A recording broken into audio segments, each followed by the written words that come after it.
আজ মনে হয় জল চাকা পিঠাটা হবে আমাদের। নারকেল কুড়া চলছে। নারকেলটা অনেকদিন আগে এনেছিলাম, সময় হয় না।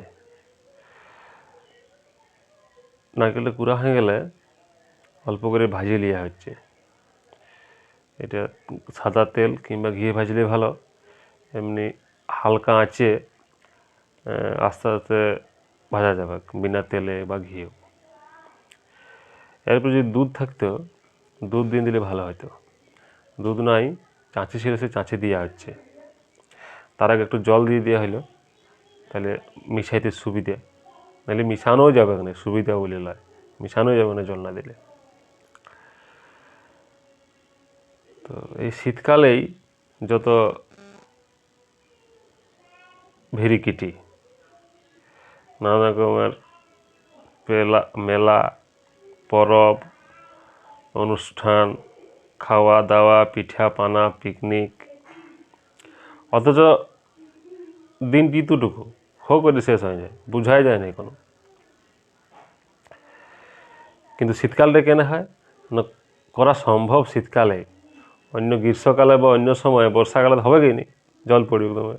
গ্রীষ্মকালেও করা যাবে না, মানুষ থকে যাবে হো করে, আর খাইও হজম করতে লাগবে, দমে শরীর খারাপ হবে। শীতকালটা হচ্ছে উপযুক্ত সময়। এটা অনেক বুঝে শুনে ভাবনা চিন্তা করেই এই রীতিনীতিগুলা চালু হয়েছিল, মানুষ চালু করেছিল।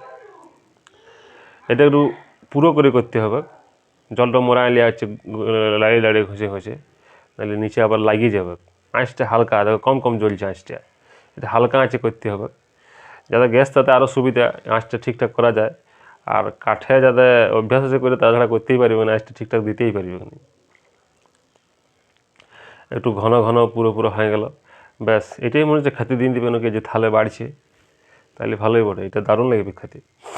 পিঠা পানা দরকার নেই, এটাই পিঠা নাকি না, এটা পিঠা লয়, দিবে কেন খেতে। আর আরও করছে, এইটা হচ্ছে গরম জলে চালগুড়ি মিশায় এভাবে লাড়াচাড়া করছে, একটা মন্ড তৈরি করা হচ্ছে। চালের গুঁড়ি মিশানো হচ্ছে গরম জলের সঙ্গে, এটাকে খৈল বলে, খৈল হচ্ছে। তো এইটা হচ্ছে মূল জিনিস যে কোনো পিঠারেই বা অনেক পিঠারেই, এটা যে মূল জিনিস। এটা করতে পারলেই, শিখতে পারলেই পিঠা অনেক পিঠা হয়ে যাবে। কিন্তু এটা শেখাটা করাটা অনেক জটিল। একটা বতর আছে, একটা আন্দাজ আছে। যারা রেগুলার করে তাদেরও আন্দাজ ঠিকঠাক হয় না, তাই একসঙ্গে সব কিছু দেওয়া যায় না। মাঝে মাঝে আস্তে আস্তে কম কম করে জল দেওয়া হচ্ছে, যাতে ঠিক টেক্সচারটা মানে ঠিকঠাক করা যায়, ঠিক সিদ্ধ হয় গুঁড়িটা। তবে পাতলা হয়ে গেলে হবে না, এবার মন্ড টাইপের করতে হবে, একটা আঠা টাইপের, আঠার মতো। সরস্বতী পূজার সময় যেভাবে আঠা করি, তার চেয়ে একটু ঘন হয়। সরস্বতী পূজায় কাগজ চিটানোর জন্য যে আঠাটা করা হয় আটা দিয়ে, এটাতে আটা লয়, এটা হচ্ছে চালের গুঁড়ি। সেরকম একটু শক্ত শক্ত টাইপের হবে।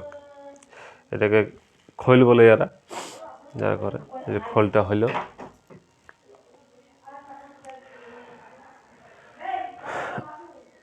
যারা এই পিঠাটা করে, তারা পিঠাটাকে নিয়ে বা এই যে কর্মী হিসেবে তাদের খুব একটা নিজেকে একটা অহংকার ভাব রাখে নিজেদের মধ্যে। ব্যাপারটা সেরকমই বটে, করা কিন্তু সহজ নয়। ওই খোলটাকে নিয়ে এরকম মন্ডর মতো করে, এই যে হাতের কায়দায় দেখুন পুরো দিচ্ছে ভিতরে, আবার হাতের কায়দা করে সেটাকে বন্ধ করে দেওয়া হলো, এটা হয়ে গেল। এটাকে আমরা গড়গড়িয়া পিঠা বলি। জল ছাকা হলেও, জলে ছাকা বলে জল ছাকা বলা হচ্ছে, কিন্তু এটা আসল নাম হচ্ছে গড়গড়িয়া পিঠা। কি জানি কি নাম, হয়তো বলের মতো ছুড়ে দিলে গড়গড়িয়ে যায় বলে নাকি জানি না, মানে গড়গড়ে যেতে পারে আর কি, তাই হয়তো গড়গড়িয়া নাম হয়েছে। ঠিক জানা নেই আমার কি কারণে কি নাম এটার।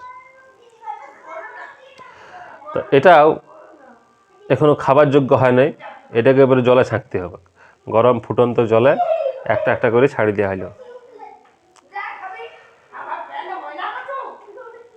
এটা এবারে এখানে গরম জলে সিদ্ধ হবে পিঠাটা, তবে যে খাবার উপযুক্ত হইল।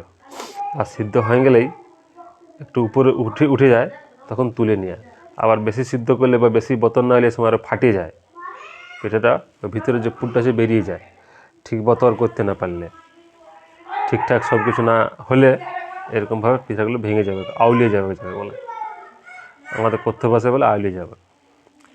তো এইভাবে ভিতরে পুরটা রেখে তাকে বন্ধ করে দেওয়া এবং জলে সিদ্ধ করা ঠিকঠাক করাটা জটিল ব্যাপারেই বটে। সব লোক পারে নাই, আর বেশিরভাগ লোকেই পারে নাই। তাই যারা পারে তারা একটু অহংকার করে বই কি, আর খেতেও দারুণ লাগে এবং শরীর খারাপও হয়নি, অনিষ্ট নয়। এই গড়গড়ে পিঠা খেলে কোনো শরীর খারাপ হয়নি, কোনো অনিষ্ট করে নাই। খাওয়ার মতো জিনিস, যতই খাও শরীর খারাপ কোনোদিন হয়নি এই পর্যন্ত। তো এভাবে জল ঝাঁকা হয়ে গেলেও সেটা খাবার যোগ্য হয়ে যায়। তো আর একটু এক ধাপ বাকি আছে, সেটা হচ্ছে ভাজা। সরিষার তেলে এটা একটু ভালো করে এপুট করে ভাজে লিয়া, তাহলে কিন্তু এটা সম্পূর্ণ হলো, পুরো 16 কলা পূর্ণ হলো, আর করার কোনো বাকি রইল না। অনেক কিছু করতে হচ্ছে, অনেক পরিশ্রম, ধৈর্য, বিশেষ করে এটা কাজের প্রতি একটা ভালোবাসা থাকা চাই। বিরক্তি থাকলে এইসব জিনিস হয় না। যে কোনো ভারতীয় বাঙালি খাবারে কিন্তু বিরক্তি নিয়ে করলে সেটা হবে না। অনেক পরিশ্রম, ধৈর্য, মেহনত লাগে। এই যে ভাজা হলো এপিট ওপিট, এটা অনেকে যদি পুরটা কলাই পুরের হয়, মানে ঝাল পুর হয়, তাহলে অনেকে গরম মশলা বা জিরা ধনিয়া দিয়েও অনেকে ভাজে আর কি, কষার মতো করে ভাজে, গোলমরিচ দিয়ে ভাজাভাজি করে। এটা মিষ্টি পুর, তাই ওই ঝাল টাইপটা ভালো লাগবে না, ভালো লাগে না আর কি, যায় না ঠিকঠাক, তাই তেল দিয়ে ভাজা হচ্ছে। হ্যাঁ, এটা গরম গরম খাইতে কিন্তু দারুণ লাগবে। খাওয়ার মতো সম্ভব না, তাই ভাঙিয়ে দেখাবো কেমন হয়েছে ব্যাপারটা। দেখতে দারুণ লাগছে, একটু ফুল ফুল ভাব, ফুলের মতো, মাঝে মাঝে লাল লাল ভাজে হলো লাল লাল। আর